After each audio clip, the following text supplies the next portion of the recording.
Hello, welcome to our first video of 2024. As you can tell from my title slide, we want to get pretty basic, and we're going to go with the old KISS principle. Keep it simple, stupid. It's all about the grape. And so I'm Dr. Bill, And I'm Ted. and you're going to tell us a little bit about what you think about wine and how it comes about. Well, you can get overly complicated on wine, and there's really no need to. I mean, there's been books put out just about Bordeaux that are the size of War and Peace. But, basically it just comes down to a few little principles, kind of finding what you like, understanding what that is that you like, and then kind of going from there. But you don't have to overly complicate things. And anybody that ever tries to intimidate you or talk above your head when it comes to wine, Turn them off. exactly. They're not anybody you want to pay attention to. But Doc, tell us a little bit about just what is wine. Well, from the dictionary says, wine is fermented grape juice.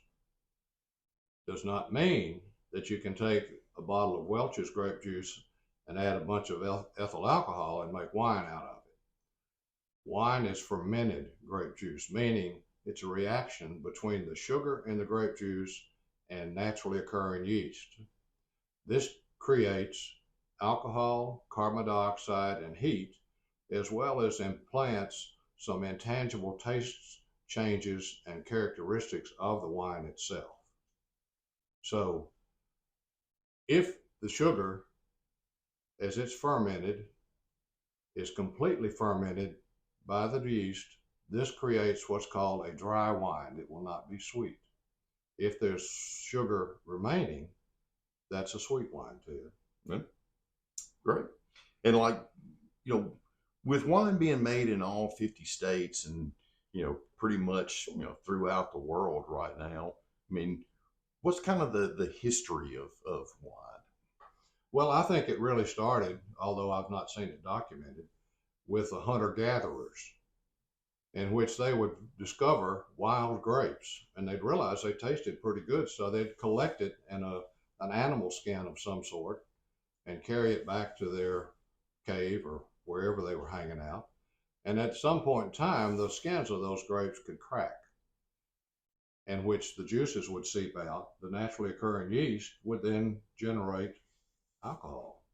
Sounds like some pretty happy hunter gatherers. That's what we're after. But the actual documented man on purpose making wine and storing it probably starts 6,000 to 8,000 years ago in the Caucasus. And that comes on up through the Persia, Egypt, probably Greece, Rome, and somehow it ended up in Tennessee, Ted. Yeah. Well, and if we get really to the root of it, what does it really, all come down to? What is it really all about? Well, a lot of folks have put a lot of effort and research into it because there are probably 10,000 different types of grapes. And they found that there's only certain types of grapes that really, with yeast, can make palatable wine. So with that then leads to how the wines and grapevines are made and tended before the wine's ever created. It's all in the grape. Yeah, absolutely. And with different processes, different techniques, different grapes, different parts of the world, you're going to have a lot of variation. But ultimately, just like Doc said, KISS, keep it simple, stupid. So, good grapes can make excellent to good wines, sometimes even makes crappy wines. But crappy wines make crappy grapes, and life is too short to drink crappy wine. Absolutely. So hang on with us as we go along and try to delve more into wine itself. And I hope that this generates a lot of interest, and for you, a Happy New Year. Thanks. Like, subscribe, comment.